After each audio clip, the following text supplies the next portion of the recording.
আত্মহত্যা মহাপাপ নরকে গমন। যাও মা গৃহেতে ফিরি করো লক্ষ্মীব্রত, আবার আসিবে সুখ পূর্ব মতো গুরুবারে সন্ধ্যাকালে মিলিয়ে ও গান করিবে লক্ষ্মীর ব্রত করি এক মন কহি বাছা পূজা হেতু যাহা প্রয়োজন মন দিয়া শুনিল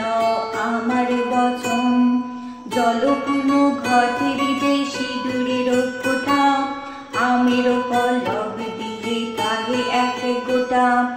আসন সাজাই দিবে তাকে গুয়া পান সিঁদুর গুলিয়া দিবে ব্রতের বিধান ধূপ দিতে জ্বালাইয়া রাখিবে ধারেতে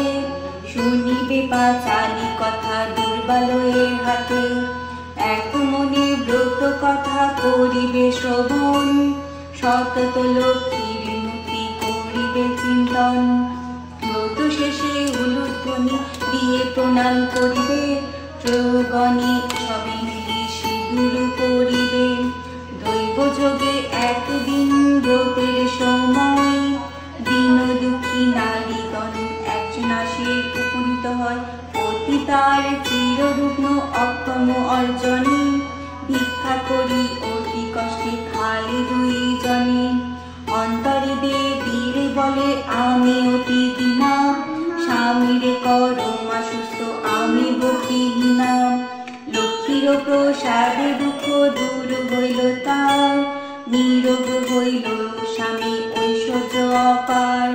কালক্রমে শুভক্ষণে জন্মিল তনয় হইল সংসার তার সুখের আলয় এই রূপে লক্ষ্মী ব্রত করি ঘরে ঘরে ক্রমে প্রচারিত হলো দেশ দেশান্তরে এই ব্রত করিতে যা দেশ লক্ষ্মী দেবী তার প্রতি তুষ্ট সবিশেষ এই ব্রত দেখি যে বা করে উপহাস লক্ষ্মীর কোপেতে তার হয় সর্বনাশ লক্ষ্মীর পাঁচালি কথা হলো সমাপন ভক্তি করি বড় মাগো যার যাহা মন শিখিতে সিঁদুর দাব সব এও মিলে উলুধ্বনি করো সবে অতি কৌতূহলে দুই হাত জোর করি ভক্তিযুক্ত মনে নমস্কার করো সবে দেবীর চরণে নমস্কার করো সবে দেবীর চরণে।